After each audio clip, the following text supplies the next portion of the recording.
Hey, Shalom, Israel. It's the Israelite School of Universal Practical Knowledge. The I.S.U.P.K. started out of 1 West, 125th Street, Harlem, New York. And we teach Black, Hispanic, and Native Indians are the 12 lost tribes of the nation of Israel. We're not affiliated with any other Israelite group or any other organization. We're the home of the truth. And that's it. And man, my topic today, man, I'm about to go into heaven and hell. And then I'm going to go into conquering fear, man. That spirit of fear that, a lot of people have, being in the truth or being in the world. You know what I'm saying? Either way, you know what I'm saying? I'm going to try to, give you a little breakdown how to conquer that fear, by the words of the Most High.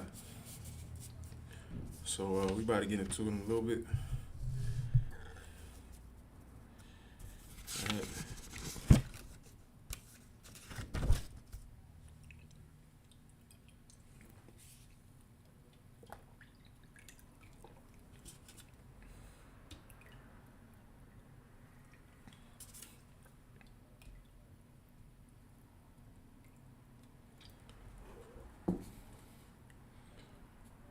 All right.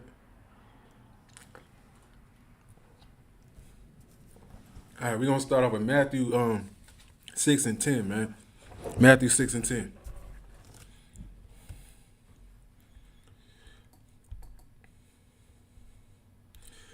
We're going to go into heaven and hell because a lot of people, teach, what heaven and hell is. They think heaven is just one dimension or there's multiple dimensions, and they think hell is one dimension. You know what I'm saying? Just a place where you go for eternity and your body or your soul just go there and just suffers in torment. And that's not biblical. You know what I'm saying? So we about to get in there now. So here it is, Matthew 6 and 10.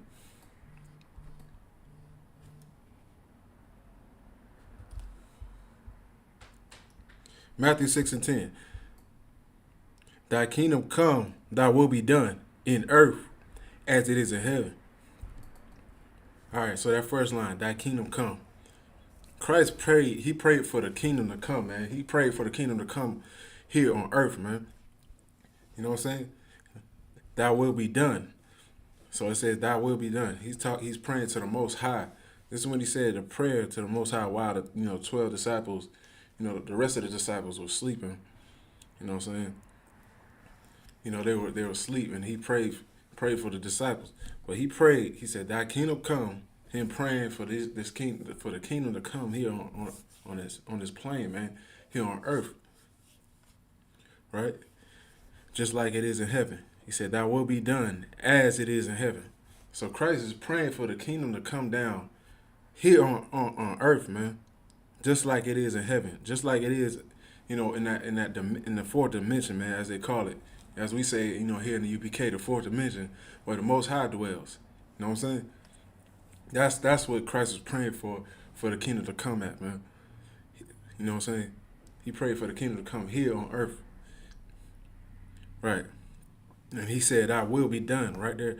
On that part, thy will be done in earth as it is in heaven. We want the Most High's will to be done here on earth like it is in heaven. You know what I'm saying? When you think about, the heavens, you know what I'm saying, where the Most High dwells, you know what I'm saying? Everything in heaven where he dwells is in order. It's in perfect harmony, man. He don't get disobeyed. The angels don't disobey him. Satan, the spirit of Satan don't disobey him. Everything they do everything he says. There's perfection up there. You know what I'm saying? And that's what Christ wanted to pray for, to come down here on this earth. Because right now we don't have that. You know what I'm saying? He said for the Most High, he wanted his will to be done on earth just like it is in heaven. The Most High's will is going to be done here, man.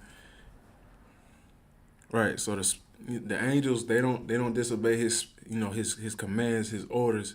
Neither does the spirit of Satan. You know what I'm saying? Even if there's evil that needs to be done, which is a discipline or anything like that, the Lord does that. You know what I'm saying? He disciplines it, his people or anybody here on earth to get to get the job done. It's like,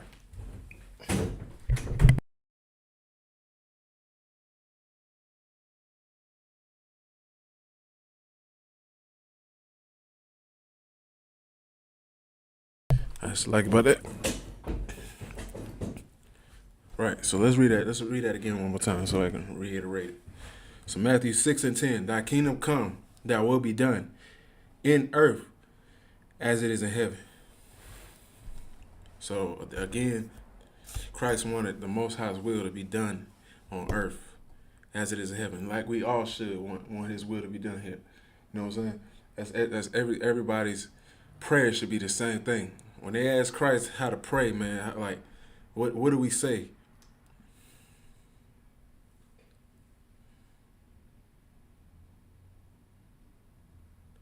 I don't like it.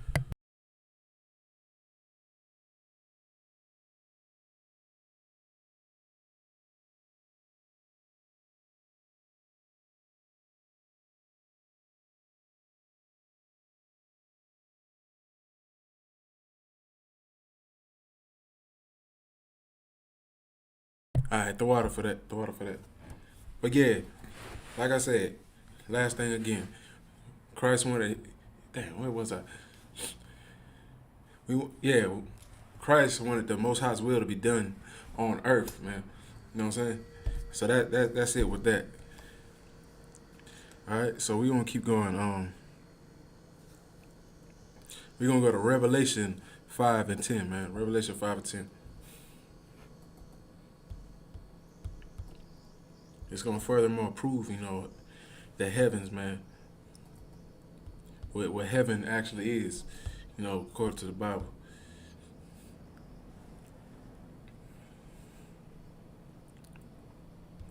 Right.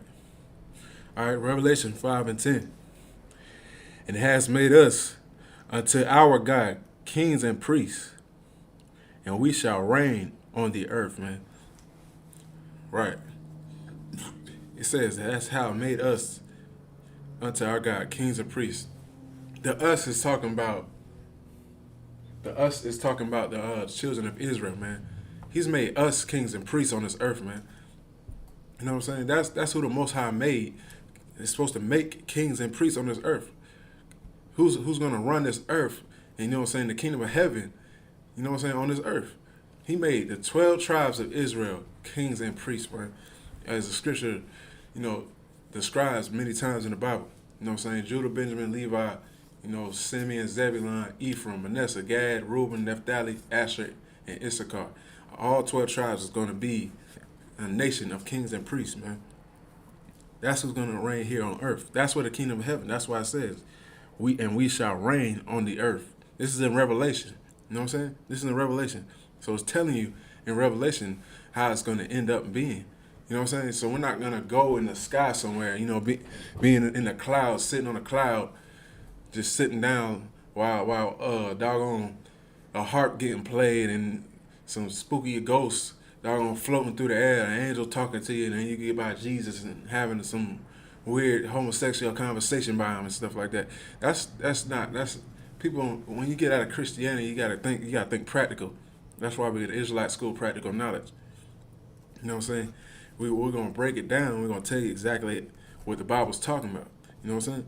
Because these other religions and these other teachings, like Catholicism and then, you know what I'm saying, the Baptist religion and so on, has given us these weird thoughts. You know what I'm saying? Nothing according to the Bible, but something idea, some spooky stuff. You know what I'm saying? That's all they gave us. You know what I'm saying? So we have to, cut the lies and then reiterate exactly what the Bible's talking about. So it said, and we shall reign on the earth. We're gonna reign here on the earth, man. That's what's gonna happen, and it's not gonna be by magic. You know what I'm saying? We're gonna this building. I mean, it's like this kingdom's gonna be built up, man, by work. It's gonna be built up. You know what I'm saying? It's gonna be built up by our enemies, by the oppressors that oppressed us, just like we built up their kingdom.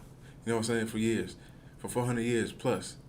You know what I'm saying? We done got doggone built the Washington Monument, man, skyscrapers in New York.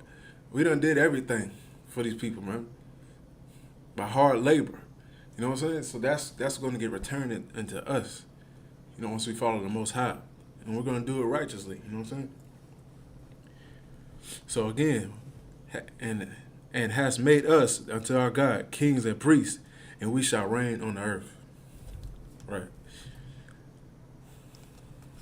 So I'm gonna get a precept for that. So let me go to Exodus 19:6. 19:6 first. We're gonna go back to Exodus. It's gonna explain the same thing. Exodus 19:6. And ye shall be unto me a kingdom of priests and a holy nation. These are the words which thou shalt speak unto the children of Israel. Right there again saying, and you shall be a kingdom of priests, man, and a holy nation. At the time, of course, the Levites were the ones that's being actually the priests, you know, that gave out the laws and stuff. But it's saying later on, you know what I'm saying, we shall be a nation, a holy nation of priests. You know what I'm saying? And that's I'm going to further explain. So this is back in Exodus when Moses gave us the law, statutes, and commandments. You know what I'm saying? So we're going to fast forward from that time when we got the structure of what we were supposed to do all the way up to the end of Revelation what John the Revelator saw. You know what I'm saying? So we about to fast forward all the way to there. All right, Revelation 1:6. This Revelation 1:6 is a precept, another precept for that. Revelation 1:6. This is what John the Revelator saw. And Revelation 1:6. And hath made us kings and priests unto God and his Father. To him be the glory and dominion forever and ever. There it is right there. A nation of kings and priests, man. He's made us kings and priests. The 12 tribes of Israel are going to be kings and priests, man. You know, running the earth, man. Running Jerusalem and the homeland. That's where our home base is going to be. We're going to start there, and then we're going to expand throughout the earth. Because the earth was made for our sakes, as the scriptures say. You know what I'm saying? It was made for us.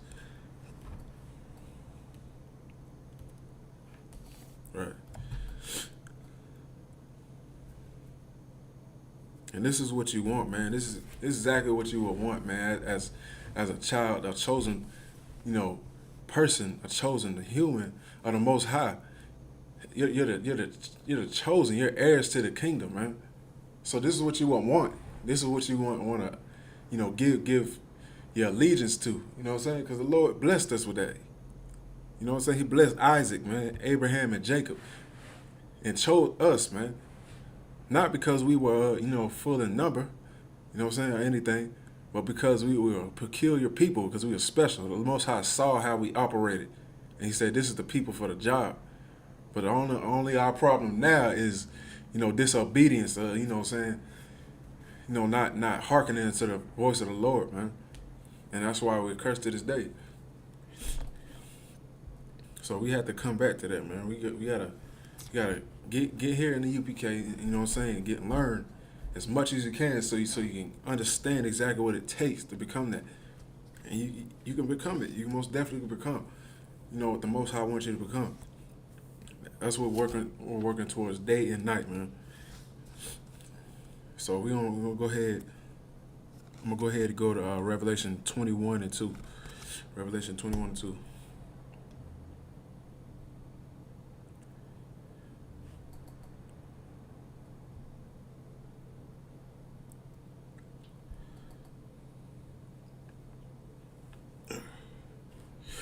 Revelation 21:2. All right. And I, John, saw the holy city, New Jerusalem, coming down from God out of heaven, prepared as a bride adorned for her husband, man. This is what John the Revelator saw. You know what I'm saying? John the Revelator, or YAHANNA in the Hebrew, man. That's how you say John in Hebrew. That's what he saw. He saw a bride adorned, man, for her husband. That's what he saw, the holy city Jerusalem, the kingdom of heaven. That's what he saw as a bride adorned for the 12 tribes of Israel, man. You know what I'm saying? The kingdom of heaven. You know, the bride being the kingdom of heaven, right? Being prepared. That's the bride. You know, I don't want to think of, you know, in worldly terms, you know, how they get married today, but I mean, it's almost the same concept. But you think about the bride, you know, you get her right, you get her dressed, you know what I'm saying? Get her, you know, prepared to come out there, you know, for your ceremony, so you can see your wife. You know what I'm saying? Israel did it different, so don't think of you know what I'm saying, today's, you know, marriages ceremonies and anything like that. We probably did it way different. You know what I'm saying? But still, that woman, she would get prepared for her husband, man. So it's the kingdom is that right there. And the husband in the scripture is being the nation of Israel, the 12 tribes of Israel. It's being prepared for us. You know what I'm saying? Because the Lord blessed us with that. He the one who blessed the 12 tribes of Israel, you know, with giving the kingdom, you know what I'm saying? The inheritance, the glory and the covenants, man. That's how it's being prepared, man. Prepared as a bride adorned for her husband. So let me read it one more time. And I, John, saw the holy city, New Jerusalem, coming down from God, out of heaven, prepared as a bride adorned for her husband. Right. This is exactly what heaven is, man. It's coming down, you know what I'm saying? Not in a spooky way, but it's like the Lord is gonna make it happen through his people, through his prophets. You know what I'm saying? Now that we can go ahead and build the kingdom up when it's time. You know what I'm saying? He ordained us to have that. So right there, you wanna take the Christianity or the lies off of that, saying that the kingdom of heaven is gonna be up somewhere in the sky. You know what I'm saying? We're not gonna be up there with the Most High. The Most High is too holy. You know what I'm saying? The only thing he does is take our spirit, have our spirit in his hands, man, whenever we die. Other than that, we're down here doing his will. Here on earth, man, as it is in heaven. Alright?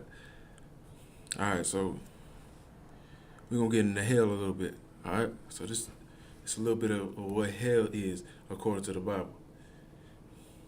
This one trips a lot of people up, especially Christianity. So we're going to get Matthew 10:28.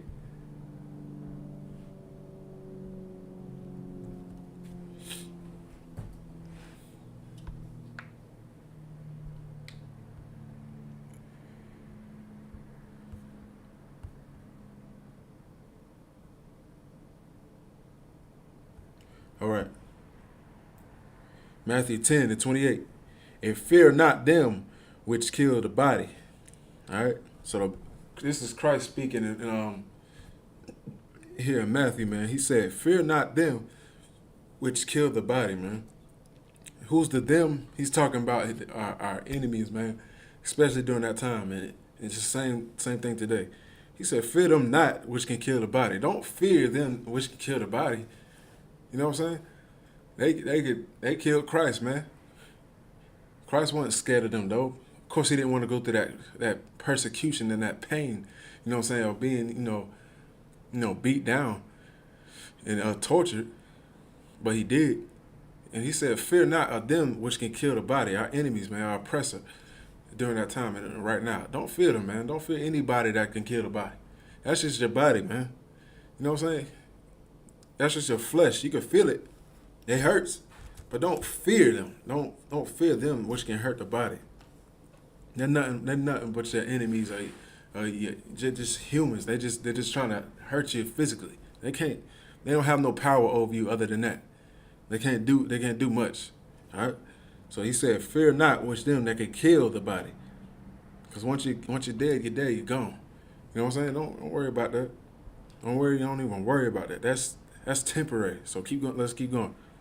But fear not of them which can kill the body, but are not able to kill the soul. All right. He said, are not able to kill the soul.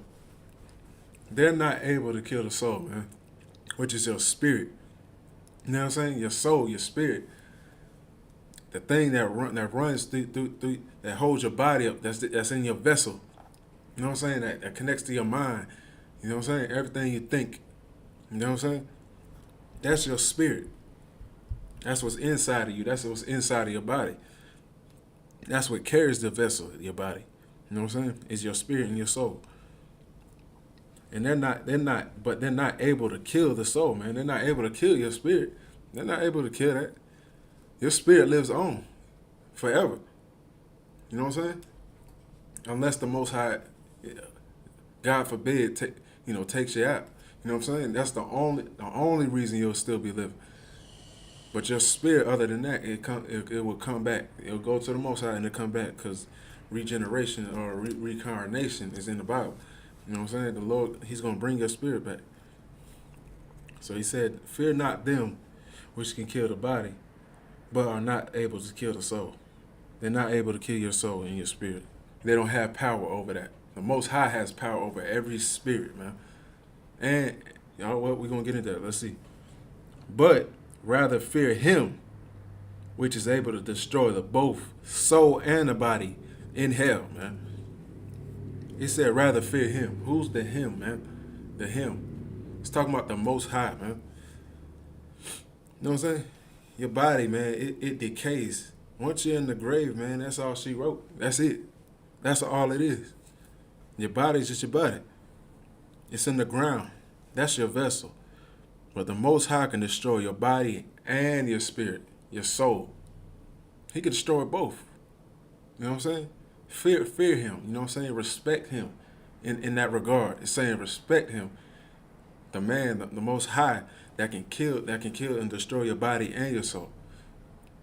You know what I'm saying? That's what He can take care of. He can do both. You know what I'm saying? He can get you done down here.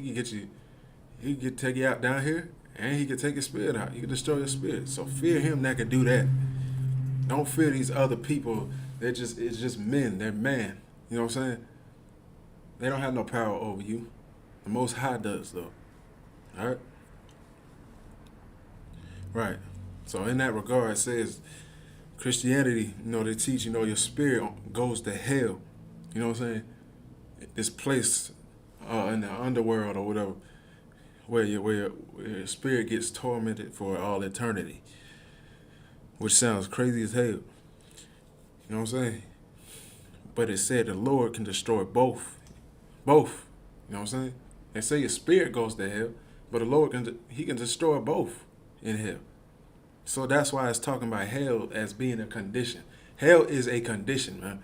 It's not something you go. It's not some place you go, man. It's not a place. Hell is a condition. Straight up and down, it's a condition. Think about us right now as Black, Hispanic, and Native Indians. I mean, what more is hell is that as a Native Indian growing up on reservations, man?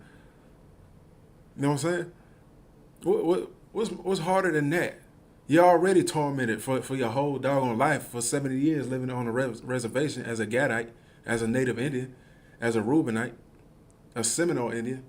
You're already in the ghetto, living in Jamaica in some shack as a Benjamite. You're already in the ghettos as a Negro. You know what I'm saying? As a Puerto Rican, a Dominican. You know what I'm saying? That's what hell is right there. That's hell. Being strung on crack and cocaine, man. You know what I'm saying? Being strung out on any type of drugs, man.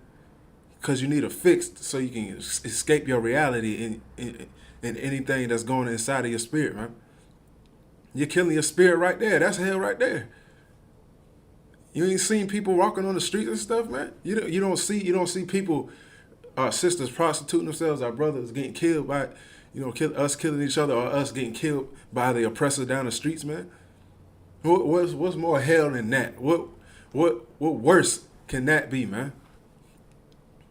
You ain't seen that lately? Nigga, that's here, man. That's here. That's right here. That's going on right now. That's hell. That's not some spooky place, man, where you burning your soul for eternity. You're already suffering, man. You're already suffering. But then again, when they tell us on them plantations, they try to put fear in our souls, in our head, to obey the master, man. On them plantations, they wanted to put that in our head, like you're not gonna go to heaven if you don't serve your master. You know what I'm saying? So we think we're gonna go burn somewhere for eternity. Hell is a condition. Us being on them plantations right there, that's hell. That was hell already. So how in the world they gonna tell us on the plantations that we're gonna burn for eternity if we don't obey our master? Come on, man. We was already going through it. We was already getting treated wrong. So what more could you do to the children of Israel but lie? All right? So then again, let me read that one more time. So think about that, us being in captivity, you know what I'm saying? Well, with our oppressor, coming up against us, this Jewish man coming up against us, everybody, man. It came up against our ancestors, and even to this day. And it says, fear not of them which can kill the body, but are not able to kill the soul. They're not able to kill the soul, man, which is your spirit. But rather fear him, which is the Most High, which is able to destroy the soul and the body in hell. He can destroy your body and your spirit in your terrible condition, man. He can take you out right there. All right? And I'm gonna go to Deuteronomy right here so I can prove that. So we can prove how he can destroy you, man. Because he can, man. And he doesn't want to. The Most High is merciful, man. But he don't want to destroy. But when you do the evil and wicked things, that's gonna bring harm to your soul and your spirit and everything that you do, it's a result of evil. You know what I'm saying? What I heard the other day, somebody said, I forgot who it was. It was a brother in the school. But he said, the Most High, the evil is, it was Officer Kazak. It was Officer Kazak. Matter of fact, shout out to Officer Kazak in Kazak Shapar. He said that evil is, if you want to be a homosexual, if you want to be out here sleeping and having whores, that evil is AIDS. That's the evil that's going to kill you. You know what I'm saying? That's the evil that the Lord brings, man. You know what I'm saying? That's the result of being a homosexual. That's the result of sleeping with whores. That's the result of being a whore. Somebody might have AIDS out here because you can't close your legs, or you can't keep your penis in your doggone pants, man. You acting like a child out here. That's what we do. That's what our people are doing, and we being influenced by that. You know what I'm saying? Being lustful. So therefore, you're gonna get the result of that. It don't sound good. It might feel good for a second, but when you're burning, then you're gonna want to doggone cool off or something. You know what I'm saying? You might want to get some antifreeze or something on you. You know what I'm saying? Like, come on. If you want to go that way, then you're going to get the result. All right?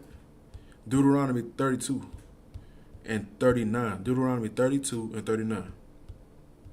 Let's further explain it.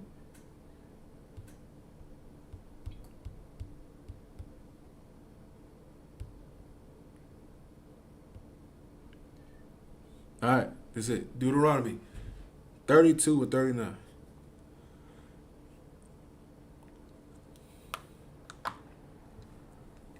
It says, see now that I, even I, am he, and there is no God with me. All right, so Most High, this Most High's words right here. He's saying that even I am He, and there's no other God with me. There's no other power beside Him, man. Nothing is matching up or equaling to the Most High. Nobody. No matter what you think, no matter what you think may be out there, there's no other power but the Most High. All right?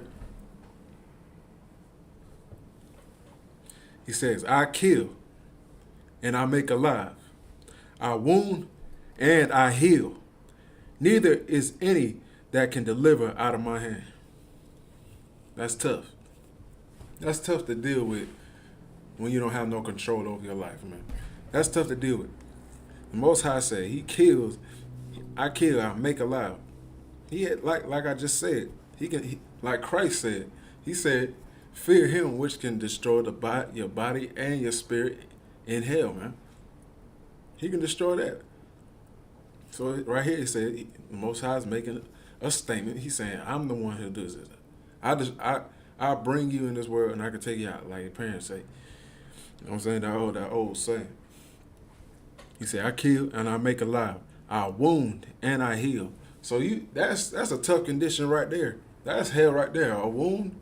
He said, I wound and I heal. Think about you getting wounded, man. That's pain, man, for days. Anything can happen. You know what I'm saying? Anything can happen. You might get hit by a doggone car somewhere. You know what I'm saying? And then you're suffering and you're pain. You got to go to the hospital, but you're paralyzed from the neck now, for maybe forever, for maybe months. You might not be able to walk again. That's a tough condition right there. But He says, I heal. He'll be able to heal you too if He wants. Neither is there any that can deliver out my hand. He said there's none that can deliver out His hand. And that's just going by when it says there's no other God, with me, beside Him, man.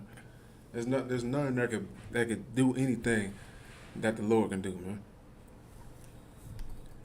He's alone, bro. He stands alone. He's the power, man. He's in control of all of this. All right. So it's best to be on His side at this time, especially to this day, especially right now. You don't want to be on the other side. Trust me. You will lose. All right.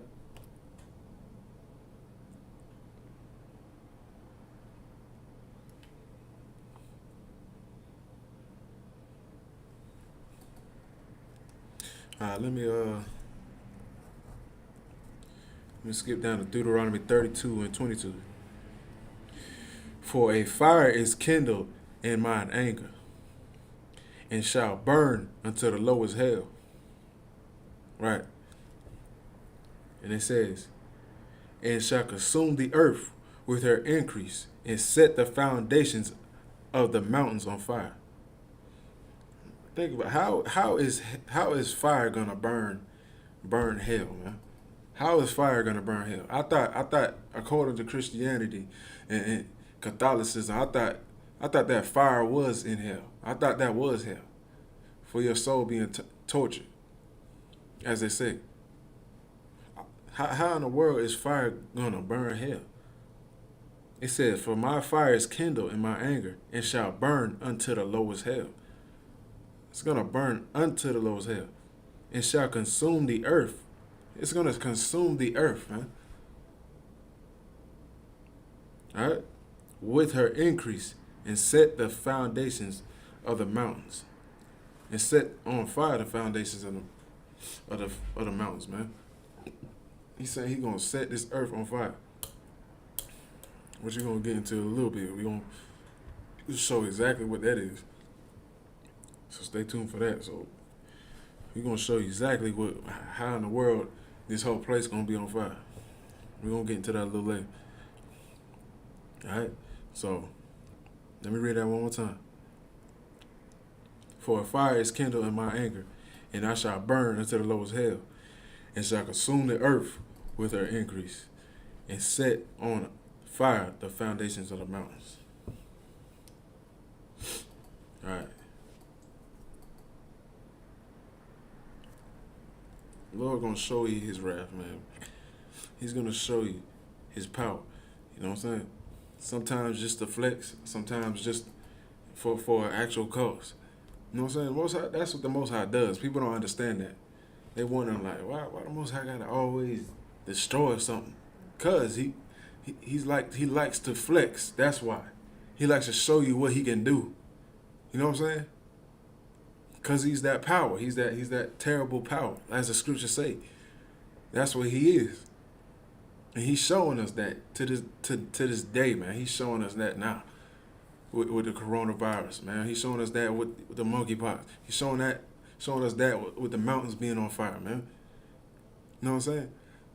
He's setting this place on fire every once in a while. If you see on the news, California and mountains are always on fire. Volcanoes going off. People got to move out of their homes. He flexing. He's in control of that, man. It's a natural disaster or whatever, but he created it. You know what I'm saying? And it has a timing on it. So the Most High can do that. Right. The Most High is an architect, man. He's a creator. Just like we can create things. He did. He can create things. And he can kill and destroy. So, we're going to go to Luke 24, man. Luke 16 and 24. Luke 16 and 24.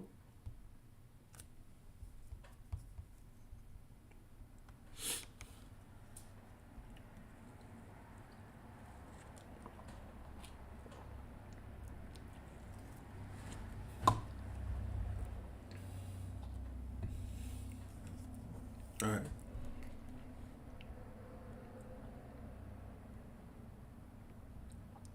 All right, we about to get into the story of Lazarus real quick. We're not gonna do a long breakdown, but we're just gonna show you the logic of what hell is, man. We're gonna show you the quick logic right here. All right. So Luke 16 and 24, man. This is Lazarus, talking to Abraham right here. All right. We're going to start at 23. And in hell, he shall lift up his eyes.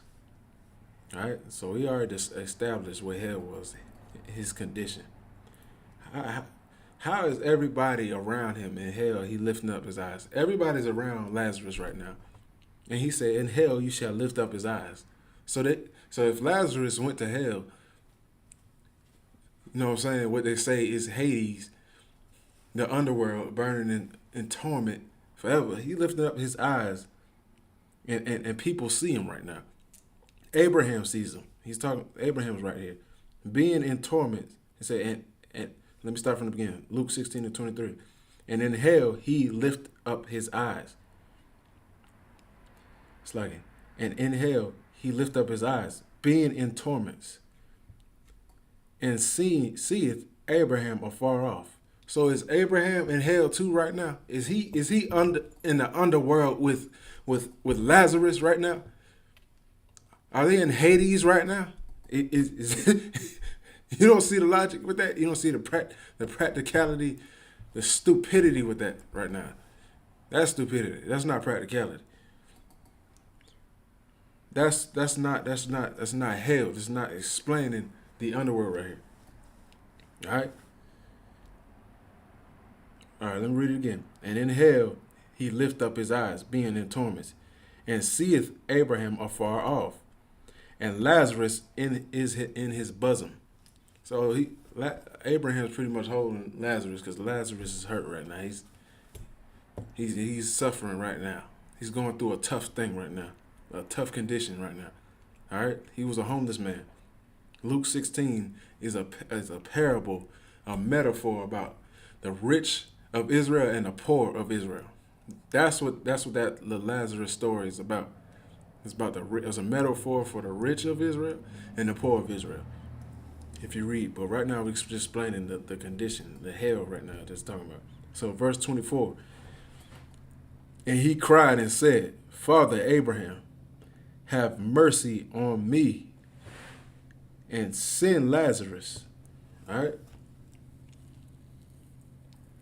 that he may dip the tip of his finger in water, and the cool of my tongue, for I am tormented. All right. Lazarus is saying, not saying, but he's asking. This is what Christ was talking about. He's making a parable, like I just said, a metaphor for the rich of Israel and the poor of Israel. And Abraham wasn't even there right there. All right? So that's how you know it was a metaphor. Right there it said, the tip of my finger, it's like it, that he may dip the tip of his finger in water and cool my tongue. It's giving such a dramatic thought right here. He's saying the tip of his finger, let's just start right there. The tip of his finger in water and cool his tongue. All right? His fingers, he's talking about physical right now. He's saying his finger and his tongue. Right? Your body, they say your body, like I just said again, they just say your body dies, but your spirit goes to hell. How in the world does he have his spirit? How in the world does he have his body right now if he's in the underworld and his spirit and his soul getting tormented? I thought that was I thought he was in hell. But he has his body. He's talking about his tongue right now. That doesn't make any sense right there. So that's another misconception right there. Right now, what this is even talking about right now is Lazarus is dying of thirst, man. Lazarus is dying of thirst because he was thirsty. He's making a dramatic point to the point where he's saying, put my finger in water. Let's read it again. Let's read it again from the top. And he cried and said, Father Abraham, have mercy on me and send Lazarus that he may dip the tip of his tongue. No, dip the tip of his finger in water and cool my tongue, for I am tormented in this flame. Right here, this is talking about Lazarus dying of thirst. He was thirsty, he was poor, he was hurt, and he needed something to drink to bring him back to life. That's what he was suffering for. That's what he was suffering from. That he was that poor to the point where he just needed a drink of water. But like I said, this whole thing is Christ making a metaphor about the rich of Israel and the poor of Israel. All right? So Lazarus wasn't in the underworld where he's suffering down in some doggone fire, getting tormented, because it's physically talking about him dying of thirst. And so right there, that kid's that. And I ain't come up with this on my own. You know what I'm saying? I ain't smart. I learned that. I ain't the one. I learned that.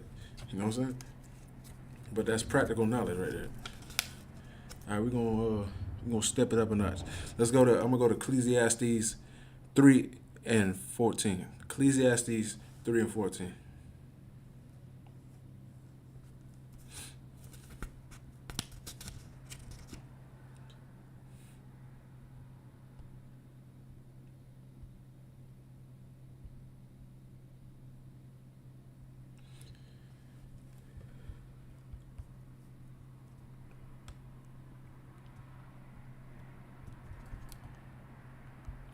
All right.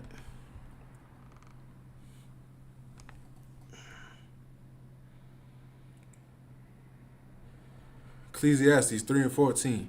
I know that whatsoever God doeth, it shall be forever.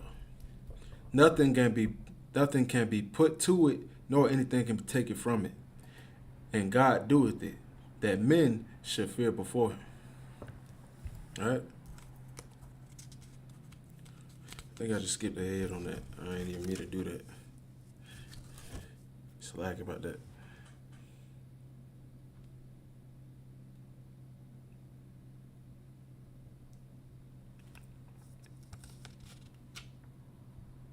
All right, slack about it.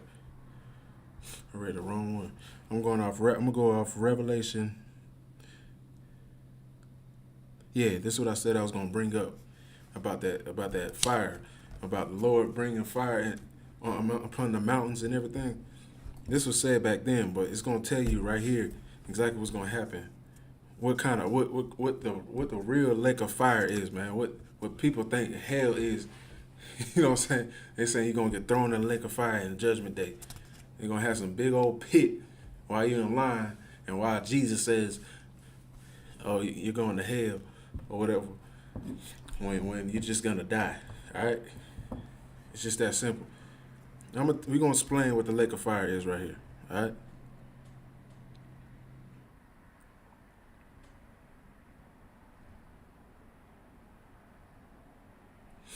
All right. Revelation 20:14.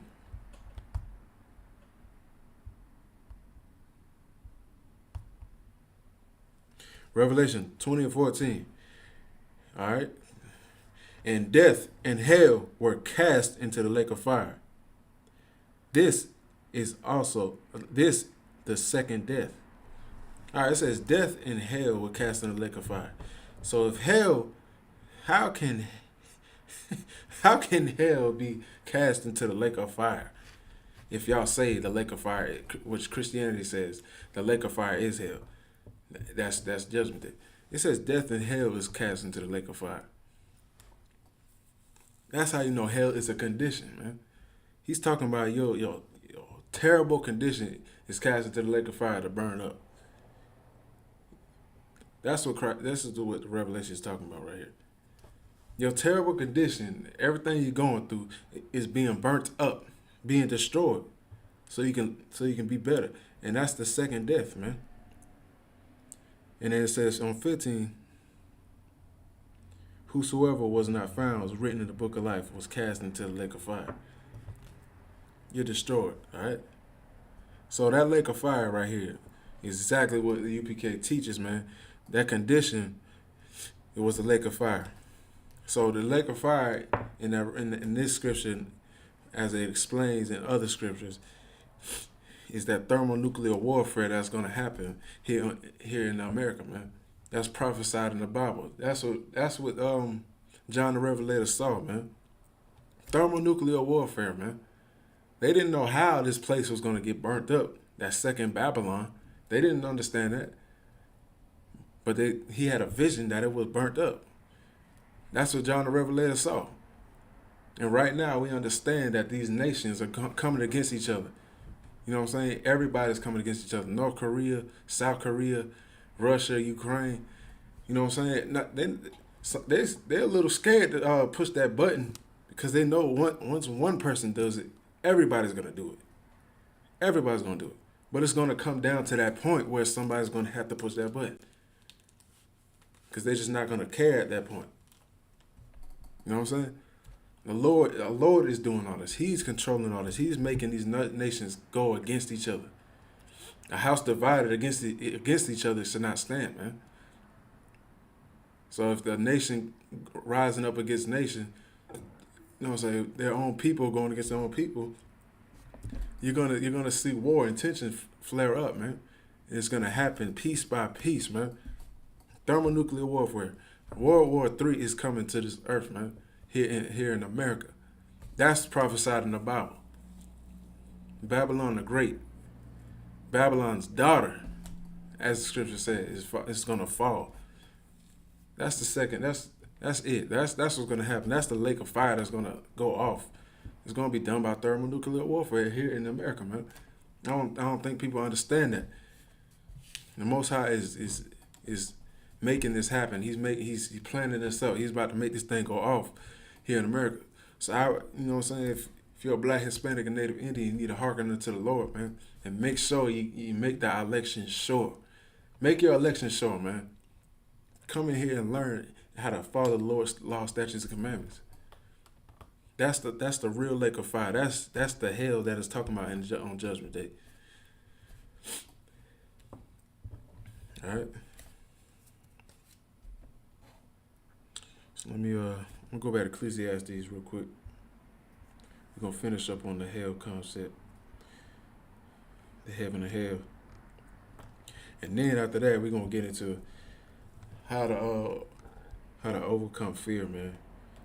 How to conquer fear, man, in the black, Hispanic, Native, Indian community. You know what I'm saying? As a nation. You know what I'm saying? As a nation of Israel, how do we conquer fear, man? What's that thing? Why is fear such a burden amongst our people, man? What are we fearing? What are we afraid of, man? We shouldn't be afraid of anything, but we should fear the Most High. But let's not jump ahead, so I'm going to get that. So I'm going to go back to Ecclesiastes. It's 3 and 14. I'm going to start back up there again.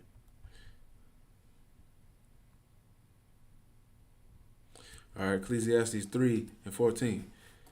I know that whatsoever God doeth, it shall be forever. Nothing can be put to it, nor anything taken from it. And God doeth it, that men should fear before him. All right. So there go that word fear I just talked about. That fear is what is the respect of the Most High that you should have. Not fear is you being afraid of him, which you should be afraid of him, because he has control of your spirit and your body. But that's talking about respect before the Most High. You honoring him. You doing what the hell he say. That's what you want to do before the Most High. All right? So verse 15.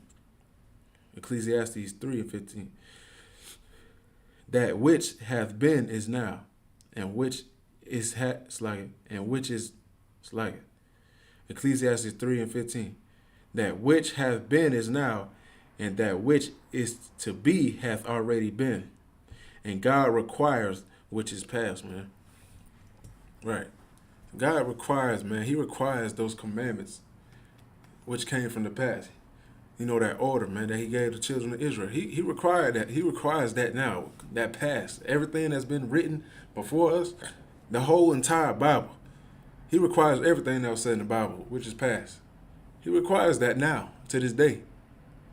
That's what the scripture's talking about right now. You're reading Ecclesiastes.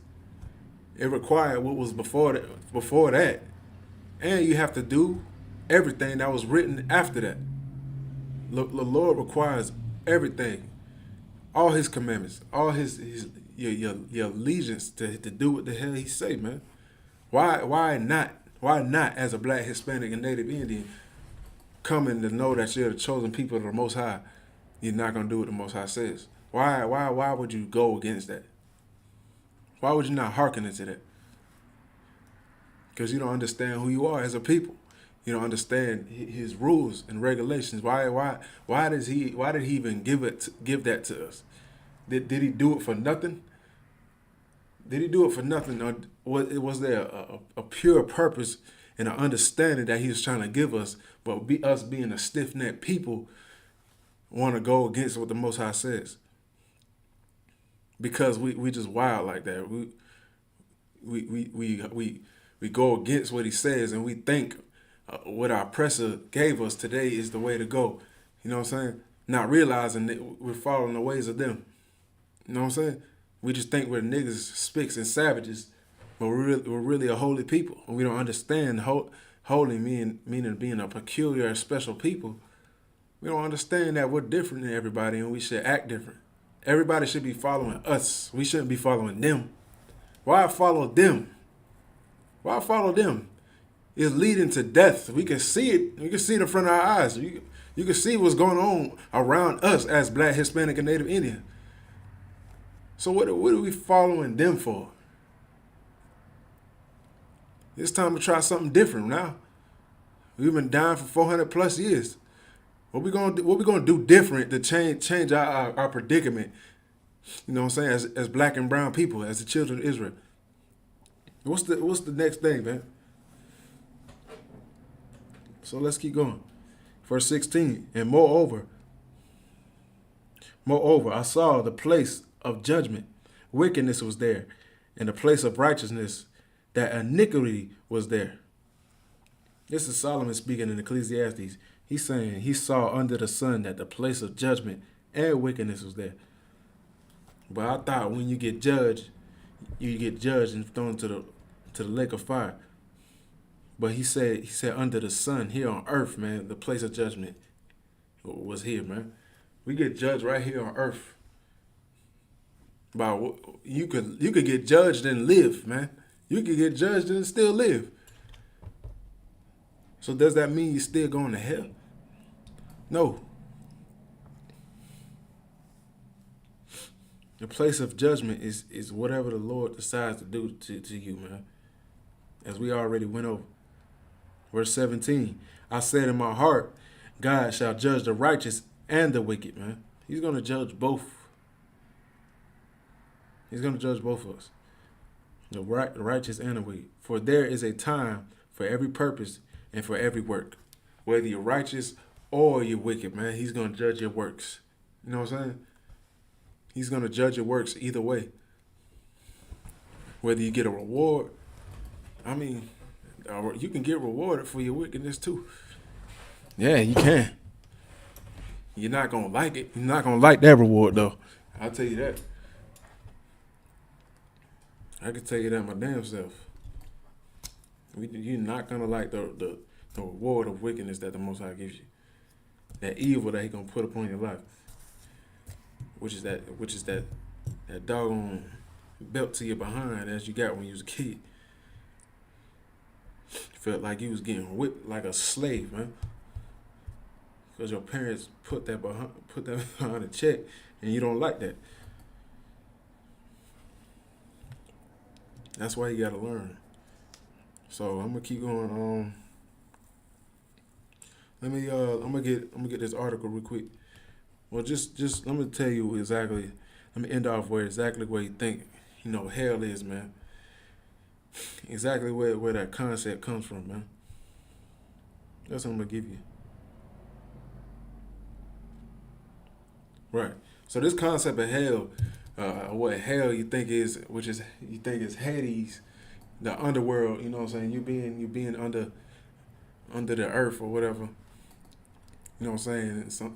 Some red guy with a pitchfork poking you, and you're burning, your soul burning up for eternity in hell and some fire. That concept comes from the Greeks, man. You know what I'm saying? From Greek mythology, passed down later on to the Catholic Church. Like I just said, where they taught us that on the plantations, if you don't obey a master, you could go to hell or you could get punished for eternity. They taught us that because we didn't know any better being slaves. All right? So, right here on Wikipedia, it says the Greek underworld. In mythology, the Greek underworld is a distinct realm, one of three realms that makes up the cosmos.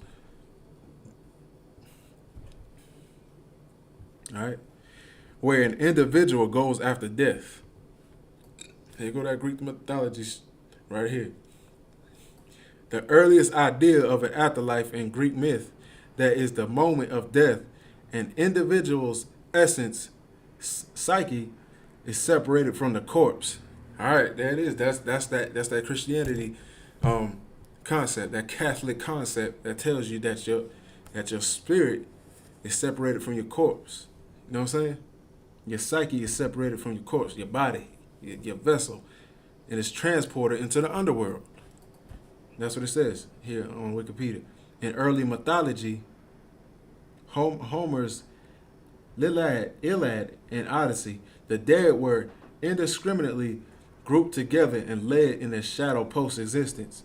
However, in Greek mythology, the Platonic philosophy of elements post-mortem judgment began to emerge with good and bad people, separated both spatiously and with regards to treatment.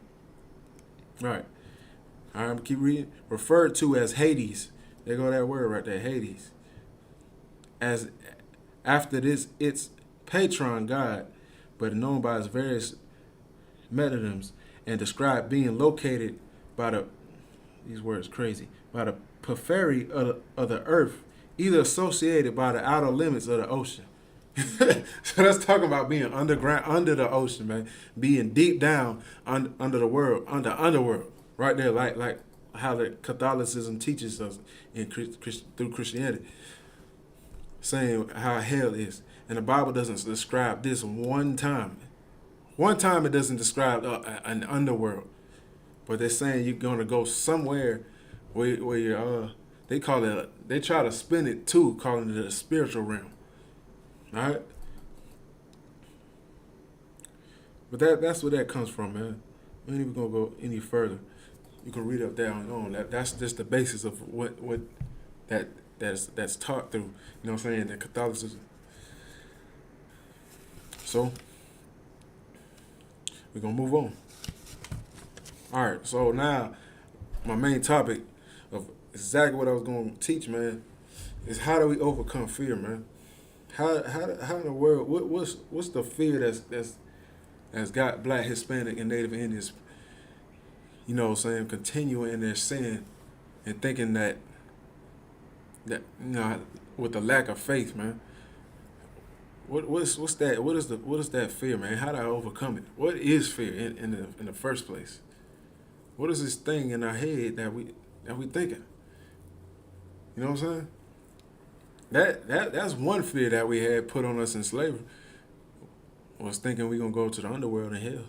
You know what I'm saying? But now we got here. Even if you don't believe in that, you still got fears that got you going off against the Most High, and got you doing anything just because you don't understand, and having the faith in the Most High to understand that you can overcome this world and you can still be prosperous, you know, without sin, without having to do the things that you really don't want to do, but you continue to do it. You know what I'm saying? So what is fear, man? What is that in the first place?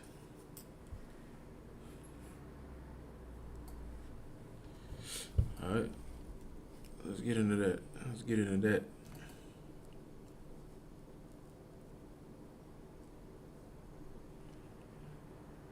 All right, here it is. This is the definition of fear, man. We gonna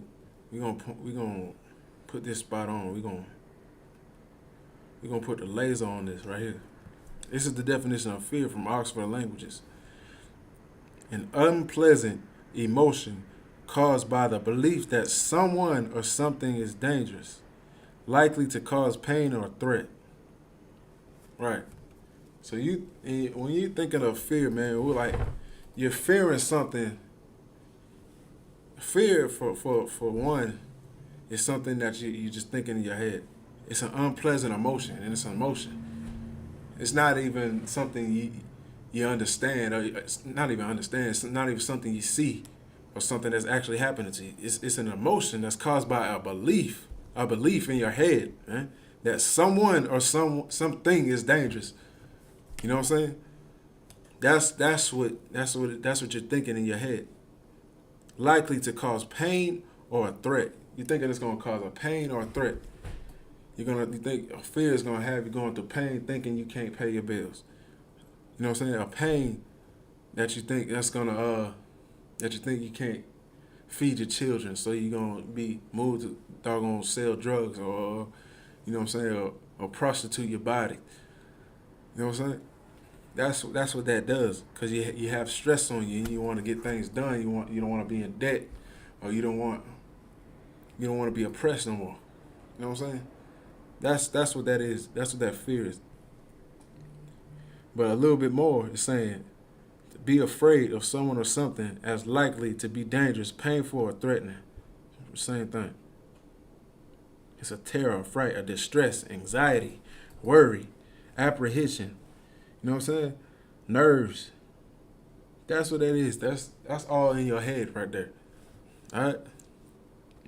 That's the definition of fear is. So one thing you got right here is you got that type of fear, but according to the Bible, you have another fear too. You got a fear of the Most High, and you got the fear of being scared or having anxiety or horror, or some odd thoughts in your head. That's what you have in your head, man.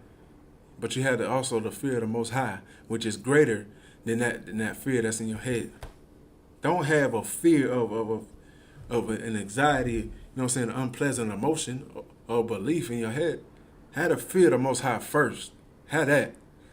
If you have that over the fear of you know what I'm saying, being scared or afraid of something that's in your head, that right there, the fear of the Most High is going to trump all of that. Because you ain't worried about nothing but respecting Him. Respecting the Most High, following His commandments, following His ways. That's gonna trump all that, because you walk. What's faith, man? Faith. Faith is the things hoped for that you can't see. The things that you can't see but hope for, man. As I'm paraphrasing, you can't see nothing. You don't understand why all of a sudden why you follow the Most High to get a reward, but you're doing it because you have faith. That's the fear that you have. That's the fear of the Most High that you have right there, over the fear of a strange belief in your head that something's gonna happen, that you can't get something done because you think you can just do it your own way. But the fear of the Lord is the beginning of wisdom, man. The beginning of wisdom is the fear of the Lord and to follow His commandments. You follow that, you're not worried about anything else, because you know the Lord has your back. You know He has you going in the straight gate, man, in your path that you need to go, because you're following the Most High. That's the fear that you need to have, right? So I'm gonna get 1 John 4:18, bro. 1 John 4:18.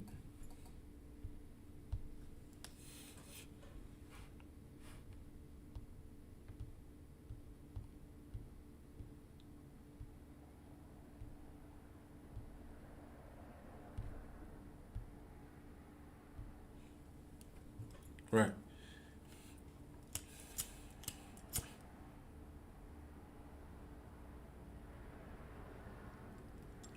All right.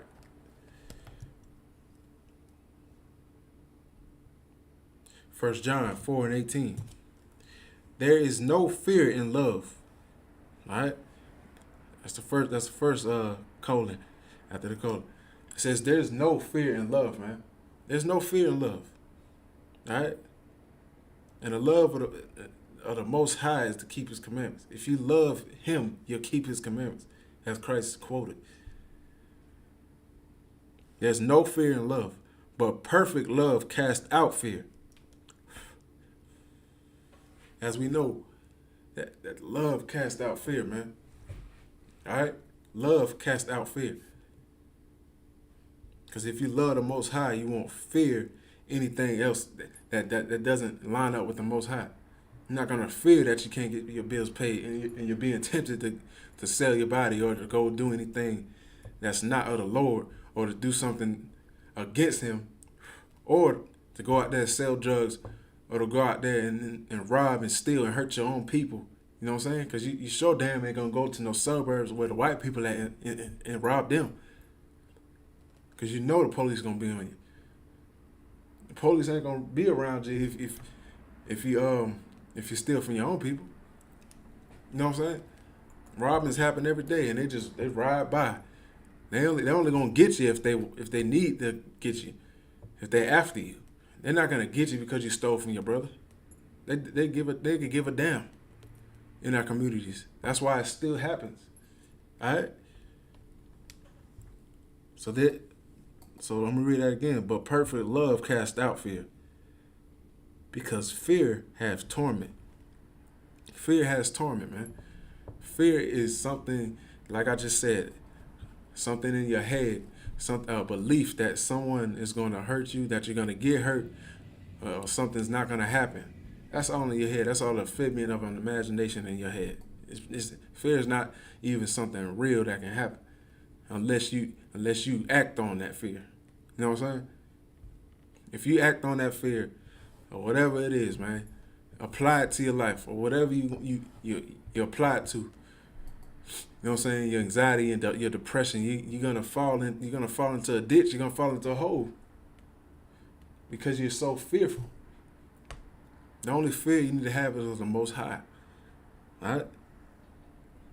It has torment on you, man. You're being tormented because you fear. All right? He that feareth is not made perfect in love. If you fear, you're not made perfect in love, man. You're not made perfect as following the commandments. Because how do you know you're perfect? If you keep His commandments. That's it. Not by some little mistake going on, because you might trip up, you might forget your doctor's appointment, you might forget to pay somebody back. That's not being perfect. Like, somebody be like, man, I ain't perfect, man. I'm sorry, I forgot to pay you. I forgot to do this for you. I ain't perfect. No. Perfect, the biblical definition of being perfect is keeping his commandments. That's what you want to do first. Then everything gonna fall in the line. All right? So let me keep going. Because right there when it's talking about love, love is action for one. So you have to do something to get that perfection. There is nothing stronger than love, man. Nothing at all. That's what you should all know.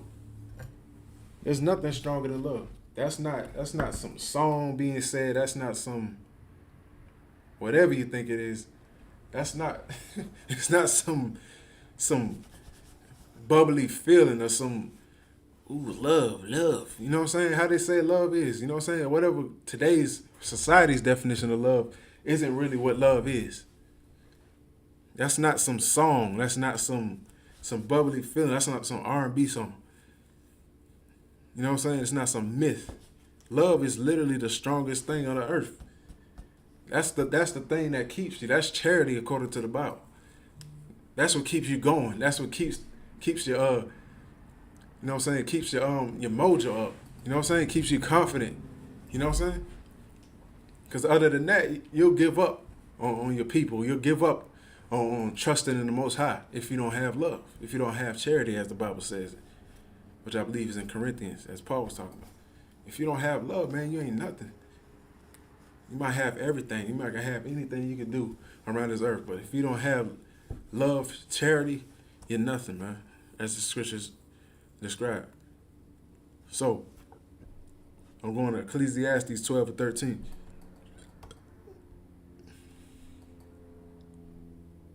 Ecclesiastes 12 and 13.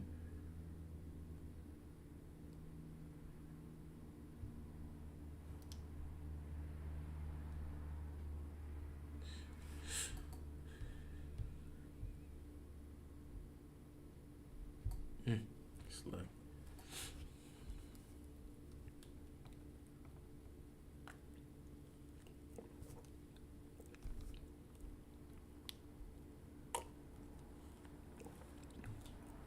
All right. Ecclesiastes 12 and 13. This is the fear that you're supposed to have right here. Ecclesiastes 12 and 13. Let us hear the conclusion of the whole matter. It says, let us hear the conclusion of the whole matter. What is the whole matter of the Lord having us here on the earth?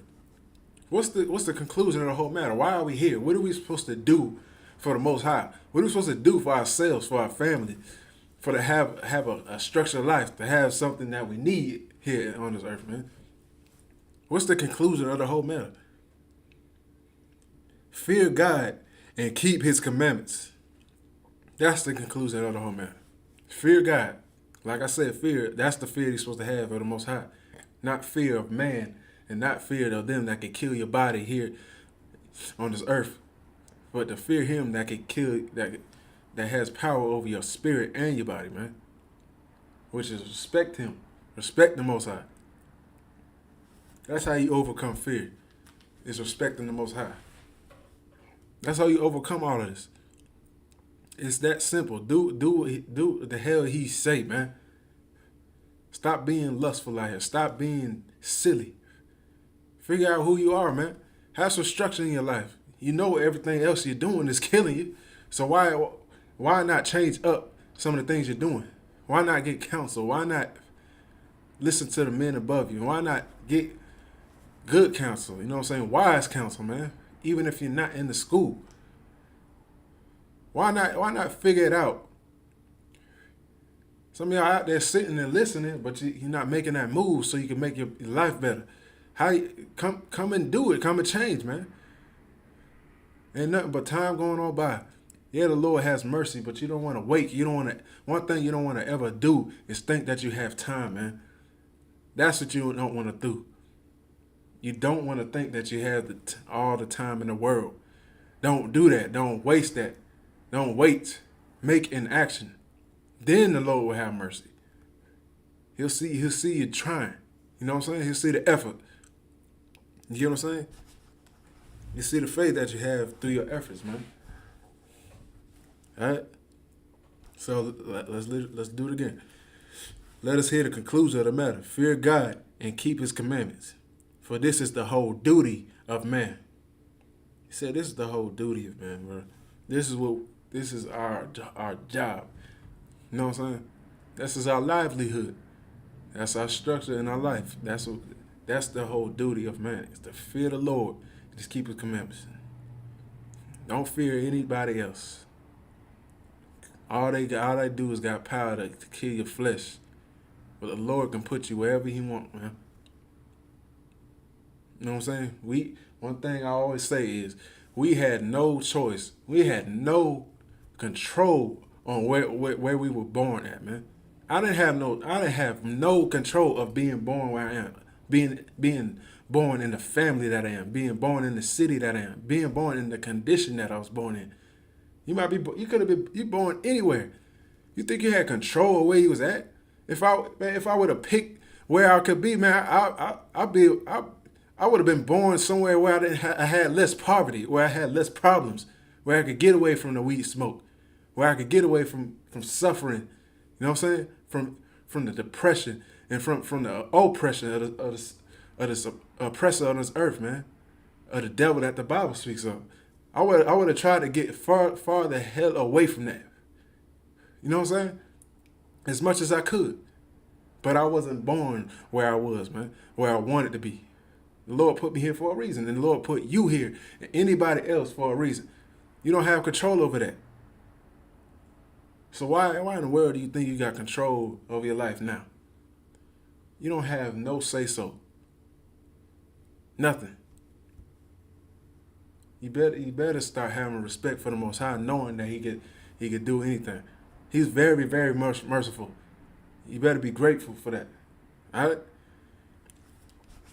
So let's keep going. I'm going to get Psalms 27.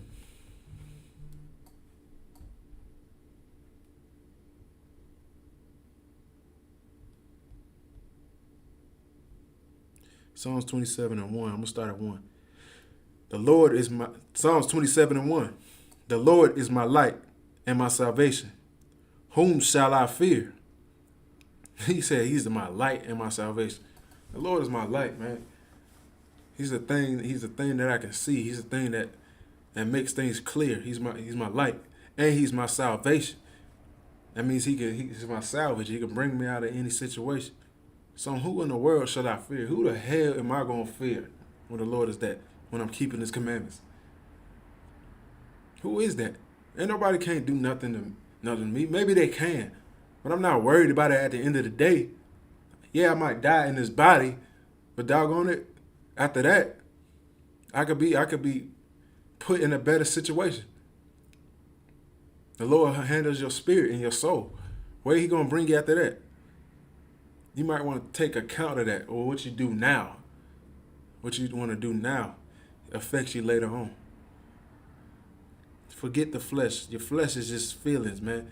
You don't do things based off of your feelings. You don't live life based off of your feelings. You do what you do based on who you are, based on morals, based on principles, man.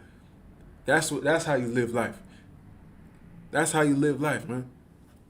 Else you're just doing whatever your flesh feels like a dog, like an animal. An animal wants what it wants. A dog wants what it wants. A dog wants food. He wants to hump on any doggone dog out there. He wants to sniff any dog's butt. A cat don't like water. A pig want to eat all the slop all day and roll around in the mud. Because they're fleshly. They're animals. They don't have a spirit. All they do is serve their purpose. We have a purpose to serve. But we can have control over ourselves. You know what I'm saying? We're not some doggone animals.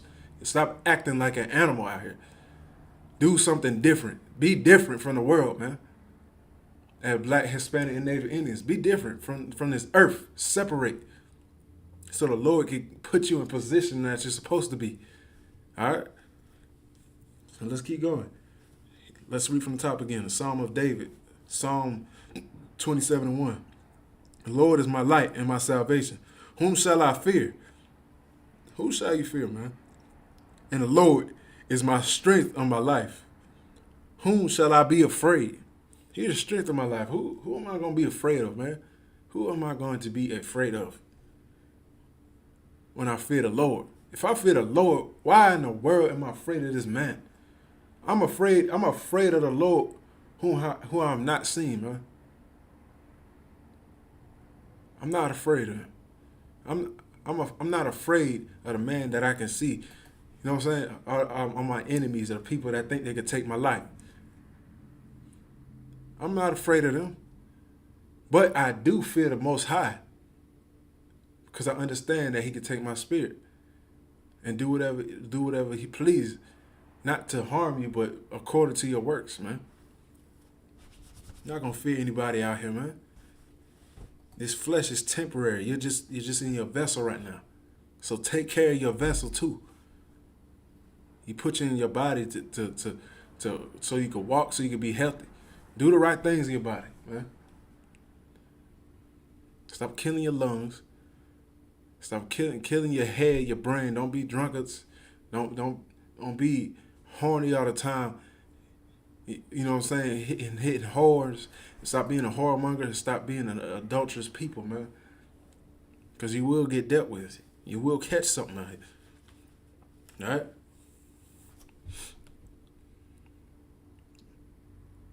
All right, let me keep going. Let's drop down to Psalms 27 and 14. All right, Psalms 27 and 14. Wait on the Lord, man. Be of good courage. He said, wait on the Lord. It means be patient. Be patient. And be of good courage. Have courage, man. Don't be afraid out here, man. Have good courage to the point where you know, even in your terrible situations, you can get through it, man. Have good courage. And he shall strengthen thine heart. Wait, I say, on the Lord. He's going to strengthen your heart, man. He's going to give you courage because he's going to come through. He's going to give you something that you need. It might be the smallest thing, just to have enough confidence so you can move on, man, through this life. Wait on the Most High, man. Stop trying to do everything according to your flesh. All right? Be patient. We already in hell. We already suffering, man, as Black, Hispanic, and Native Indians. As a nation of Israel, man. Wait on the Lord. So let me see. Let me get definition of courage, man. What is courage? We have to have specific definitions because you might just think in your head like, I'm just not afraid. You know what I'm saying? Courage. No. We're gonna break it down. We're gonna break it down. What is courage? What is courage? What do you need to have through courage? You can't be courage the cowardly dog. You know what I'm saying? You can't be that. You can't have courage and be cowardly. You know what I'm saying? All right, courage. The ability to do something that frightens one. You know what frightens people? Following the Most High. That's what frightens people. Trying to follow the Most High, you know what I'm saying, here in this world, man. That's what frightens people. They don't understand that you need to follow the Most High in order to get ahead, in order to have a sound mind. But they're worried about what everybody else think. Us being in UPK, they say we're in a cult. You know what I'm saying? They say we are in a cult. You know what I'm saying? This is Christ and the Most High's cult. You know what I'm saying? His culture. You know what I'm saying? Our heritage. This is what we follow. You know what I'm saying? But they're trying to demonize us. You know what I'm saying? So the ability to do something that frightens one. Strength in the face of pain or grief. That's persecution right now. That's persecution. Strength in the face of pain or grief. You're going through pain because you're worried about what people are going to say about you being in the Israelite school, universal practical knowledge. of serving the Lord, keeping His commandments? Are you going through the pain because somebody doesn't understand? This is how you live, and this is what you follow. You know what I'm saying? And they give it's grief in you, man, because they don't understand you, and you want them to understand you. And you don't like that because it hurts.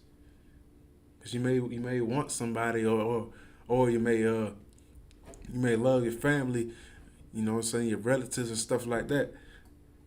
But they getting on you about being in the I.S.U.P.K. You know what I'm saying? Just an example. But you're having courage to get through that. You're enduring. It's endurance. You push it through it, right? That's what courage is, man. The ability to do something that frightens one. Strength in the face of pain or grief. All right? So we're going to go to Psalms 31 and 24. Psalms 31, 24.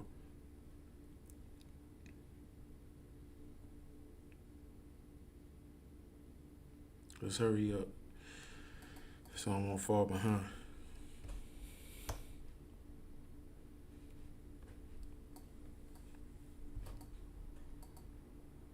All right. Psalms 31 and 24. It's pretty much the same thing. Be of good courage, and He shall strengthen your heart. All ye that hope in the Lord. All right.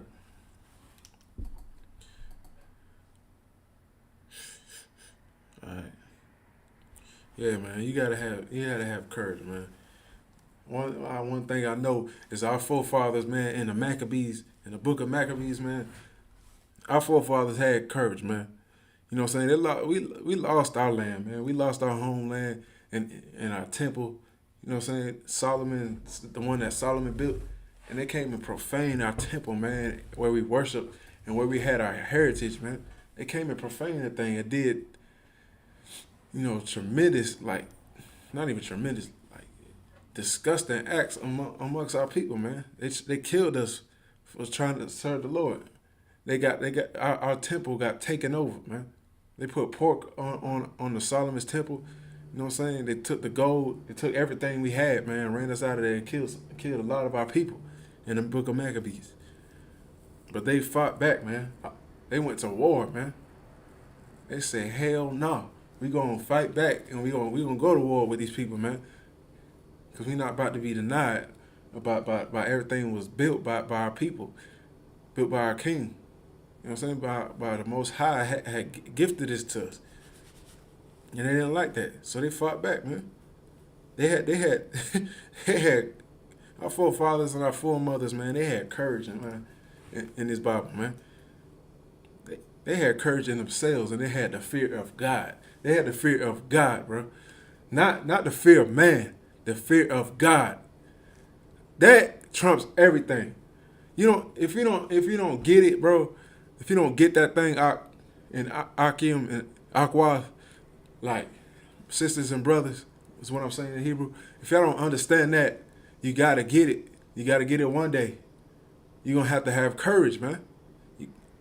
They had the fear of God, man, not the fear of man. I'm not worried about what man can do to me, bro. What can they do but kill my body? The Most High is in control. I'm gonna have courage to the end. Bump it, kill me. I'm standing. We got there going to camp. The men above me, and you know what I'm saying. Our troopers, our officers, man, our brothers, all in the schools and around the nation. You know what I'm saying, of America and overseas, man. We go to camp every doggone Saturday. You know what I'm saying, prophesying and telling them what's coming to this earth, man. Like the Lord said, go out to the highways and byways and preach to our people. We putting our lives on the line, man. We could get killed. We could. We're saying the most outrageous things out of the fear of the Most High. We don't fear nobody. Like we say, in the Father we fear, man. In the Father we fear. We don't fear man. What can man do to you? Nothing. Nothing. As far as killing your body, that's nothing to me. That's nothing to me.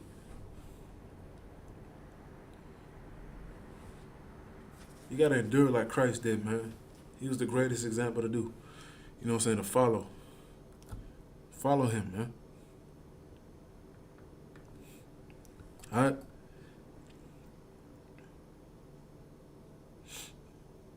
All right, let's keep going. I'm going to go to 1 Thessalonians 5:16.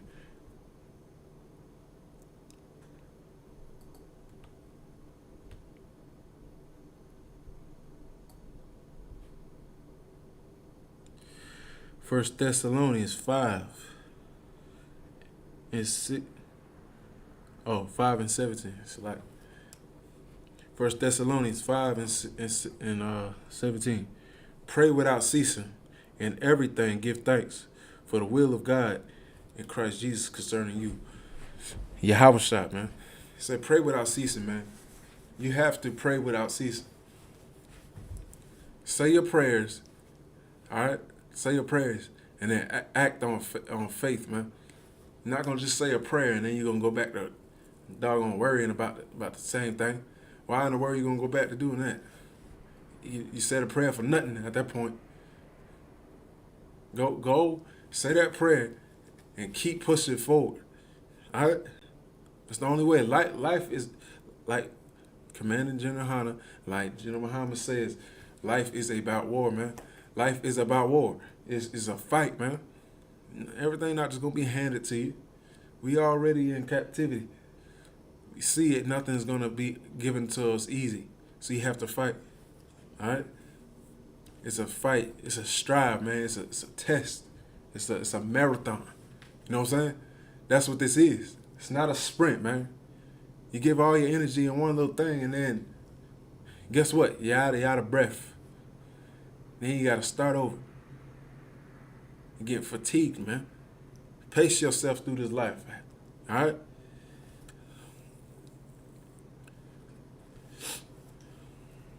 Don't do what the oppressor does, man. Have faith in the Most High. The oppressor, they have their day coming, man. They have their day coming. All right? Don't do what they do. Don't learn the way of the heathen, man. Don't do what they do. All right? 2 Timothy. I'm going to go to 2 Timothy 1 and 7.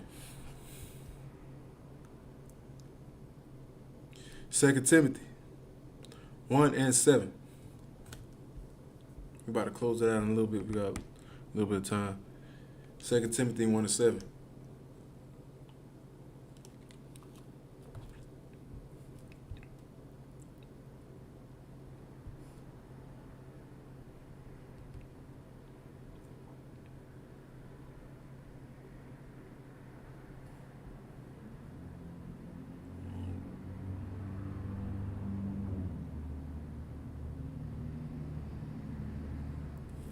It's like about that.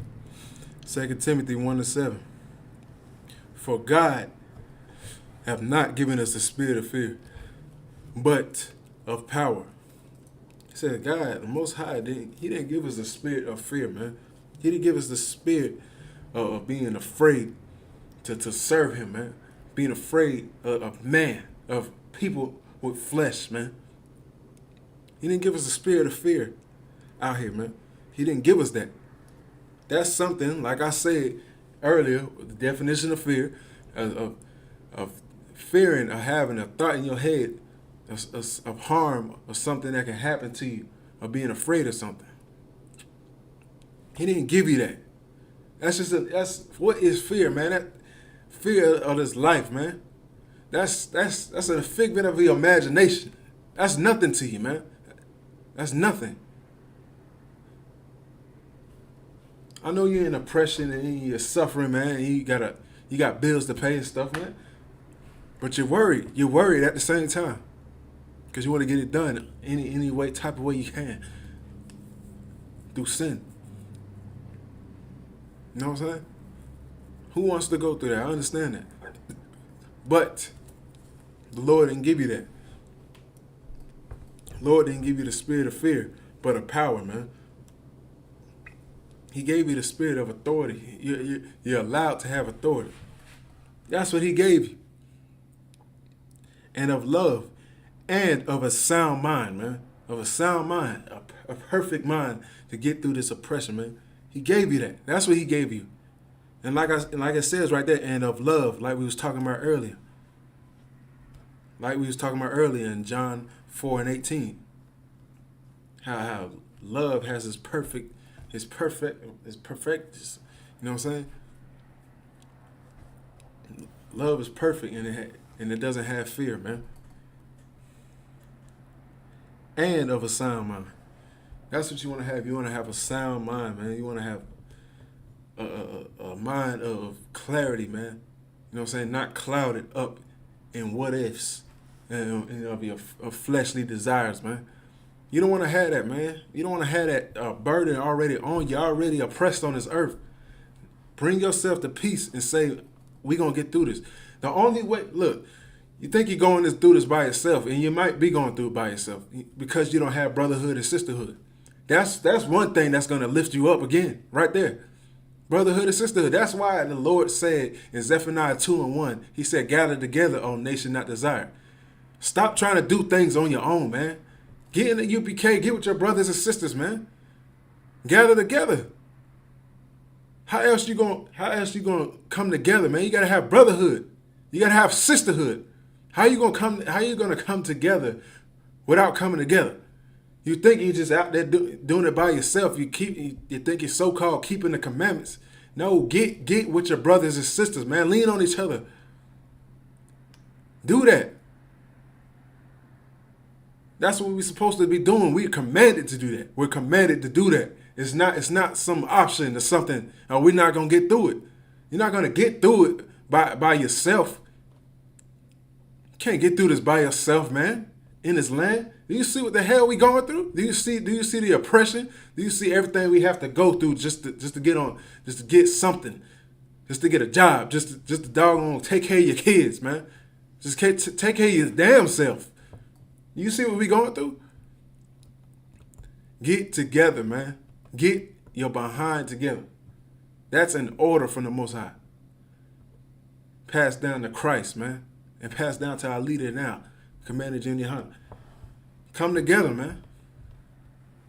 Some people don't know what the hell they doing out here. They don't understand. They think they got it figured out, because they don't want to follow rank instruction and order, man.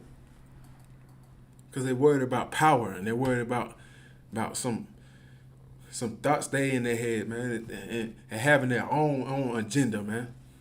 When it's a simple formula. I ain't about to be out here making things hard for myself, man. I'm about to get in here and I'm about to do what I got to do so to help my nation, to help my people. All right? Let's keep going. I'm about to close out right now. We're going to run through these last 5 scriptures. It ain't going to be too long. Ecclesiastes 7 and 9. All right? Back in Ecclesiastes, like for the 3rd or 4th time. Ecclesiastes 7 and 9. Be not hasty in thy spirit to be angry, or for anger resteth in the bosom of fools. For anger resteth in the bosom of fools. Don't be hasty in your spirit to be angry, man. This is one thing that brings fear right here.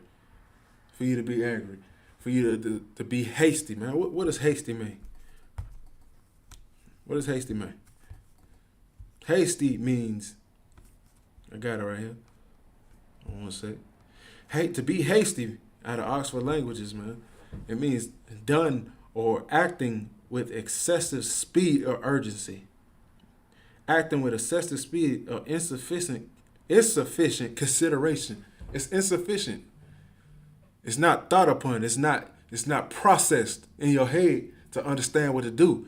You're just doing anything. You're in a hurry. It's like, oh, I gotta get this money, or I gotta sell this drug, or I gotta go F this girl, or I gotta get this man because I want him. You're not processing exactly what you need to do. You're not being patient. You're not getting counsel. That's what you need to do. Get wisdom first. Don't go off doing what what your mind thinks, man. You don't know what you're doing out here. You're everywhere. That's not wisdom. That's not wisdom at all. So be not hasty, man, and upon your anger. Because when you're angry and you need to do whatever you think you need to do, you're doing whatever, man. You don't know what you're doing. And I can account for myself for doing that stuff before. But now I have time to actually ask the men above me, what do I do? How do I do this? And I process it instead of just acting on whatever actions you think is just gonna get you done whatever you think you want. You know what I'm saying? All in your mind, all in your feelings. Like I just said, don't live life based off of what you feel, man. Live life based on who you are and off of wisdom and clarity, man. Do it based off of that. But you got to find out who you are first. All right? So, I'm going to go ahead and close out with these few more scriptures. Matthew 6 and 26. Matthew 6 and 26. I'm going to close it out.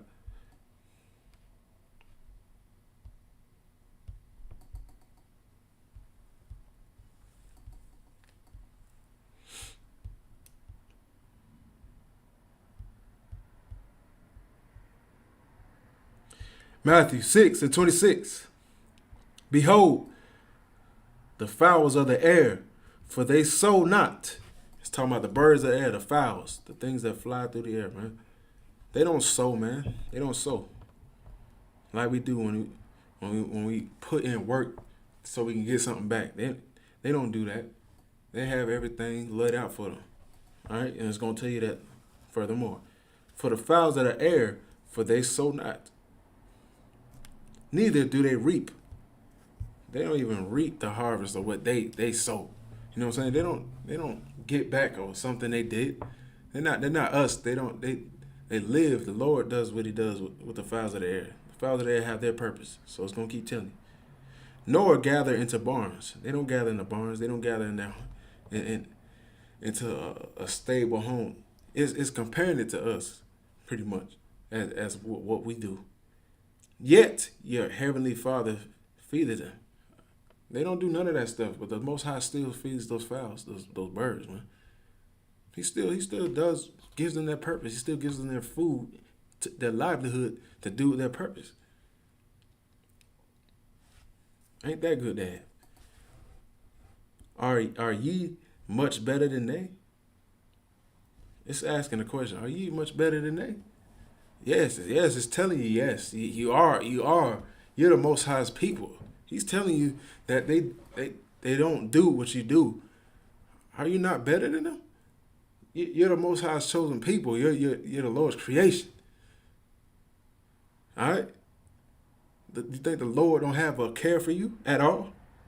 But you're out here doing stupid crap based off of what you feel? Come on, man. That's what it's asking, man. And the Lord still provides for them. All right, so let's keep going. Proverbs 3 and 7. We about to close it out. We're almost done. At the finish line. Proverbs 3 and 7.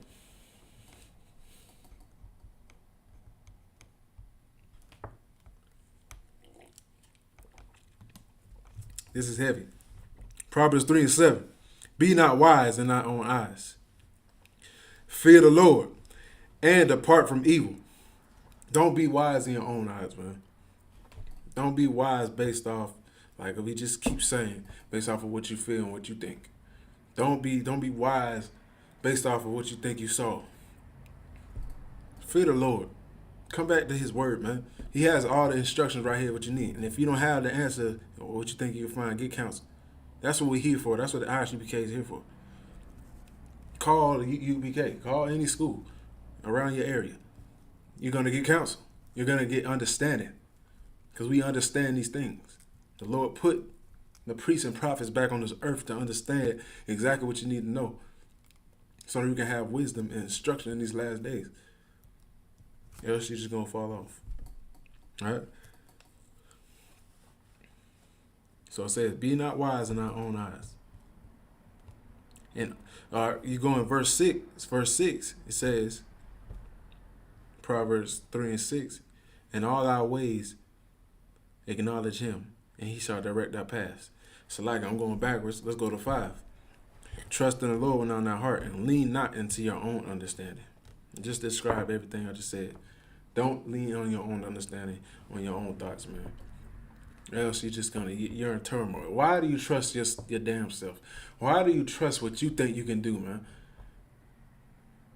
The only way you know what you're doing is if you're following what the Most High said about structure and about wisdom.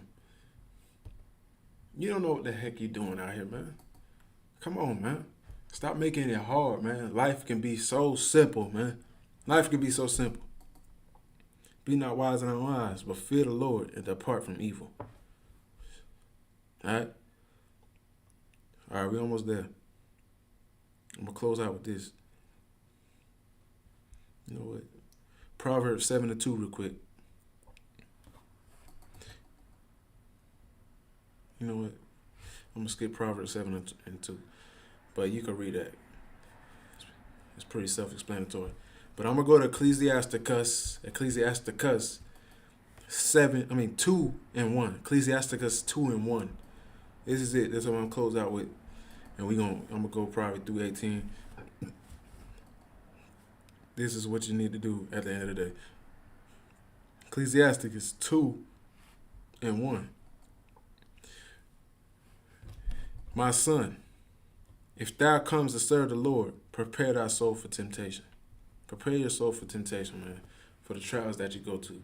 If you come to serve the Lord, keep his commandments, and if you come to I.S.U.P.K, you know what I'm saying, to serve the Lord, prepare your soul for temptation. All right? It's not like it's going to go away. All right? So while you serving the Lord, prepare that. Set thy heart aright and constantly endure, and make not haste in the time of trouble. Just like we gave the definition of being hasty, being in urgency to do something, man, in the time of trouble, because you're going to do something stupid. You're going to do something dumb, all right? It's just straight up and down. We all been through it, all right? I ain't exempt. Now, I've been through it too. I done did something dumb in the past, all right? Because I was in haste. All right? Cleave unto him and depart not away, that thou mayest increase thy last end, man. Cleave unto him and depart not away, that thou mayest increase. It's like that thou mayest increase in thy last end. Verse 4. Whatsoever was brought upon thee, take cheerfully, and be patient when thou art changed to a lower state, man. When you're brought to a lower state, when something hits the fan, be cheerful, man.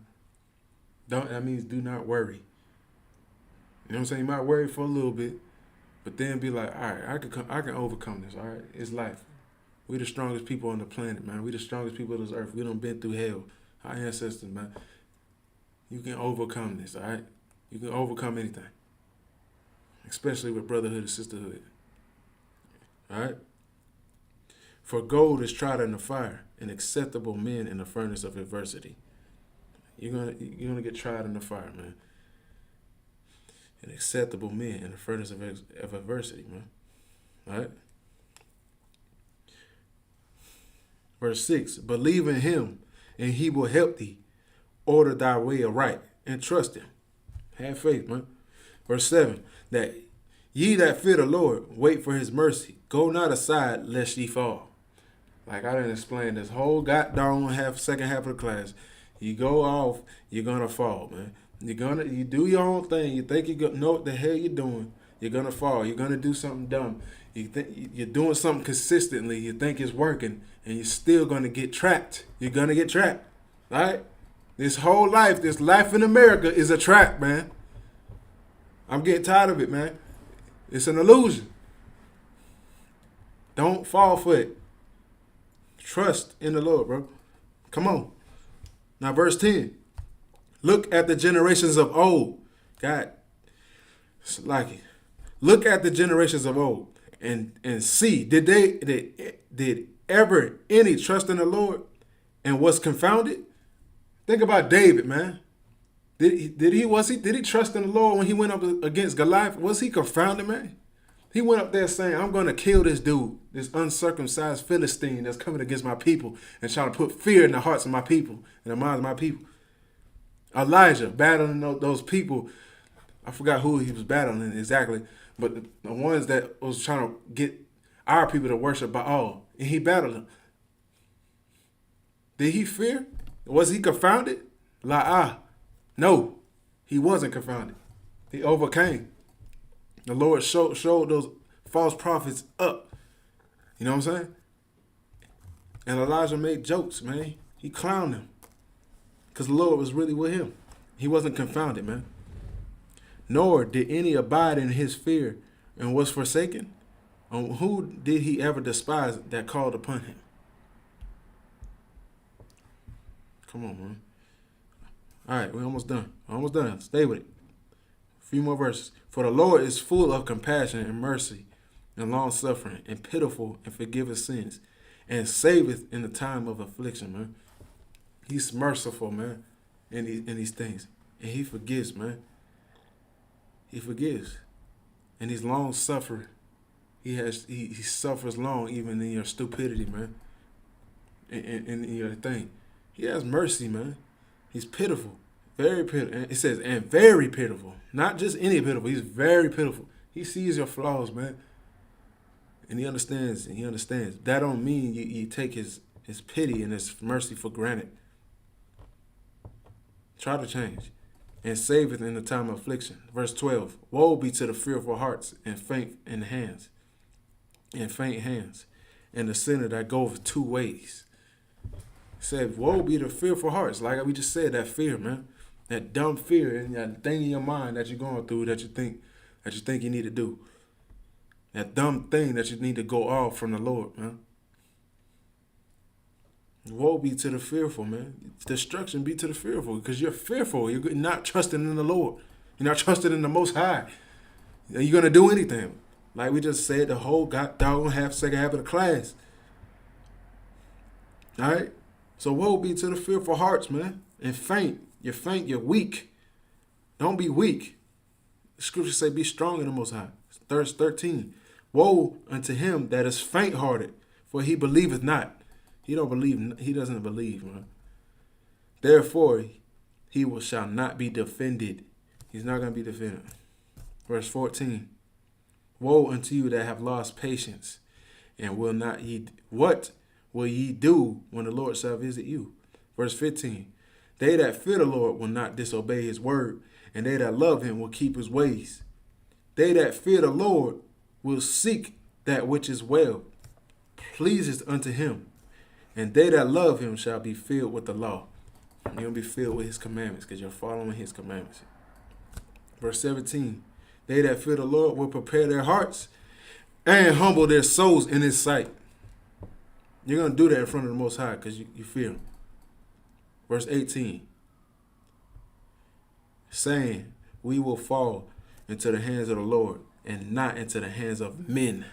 Like Christ said, don't fear them that can destroy the body, but fear him, the Most High, which can destroy the body and the spirit, your soul, in hell, man. For his majesty is his mercy, man. His majesty, his presence is also his mercy. So right there, you want to make sure you stay on the Most High side, man, at all costs. At all costs. When you don't see it, when you think it's over, when you think you ain't got it all together, man, fear the Most High at all costs, man. And don't bend, don't waver. You might bend, but don't break. All right? Don't break. Keep going, man. Endure to the end, man. Like Christ said, he said, he that endured to the end shall be saved. And with that, I'm going to close out the class, man.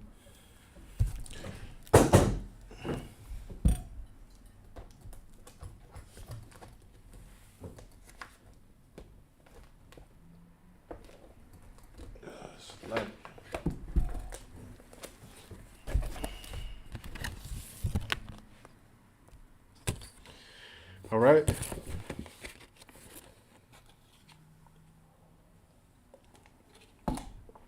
This is the I.S.U.P.K. security announcements. We at I.S.U.P.K. started at 1 West 125th Street, Harlem, New York. Rule for a new brother or sister.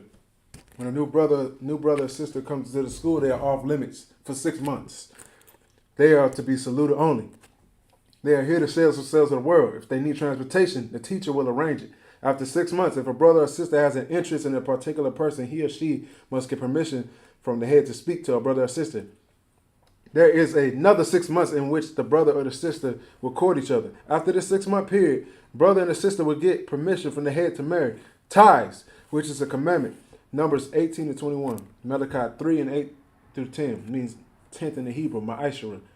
10% of every penny of any increase the Lord gives you. Give to the treasury department or teacher.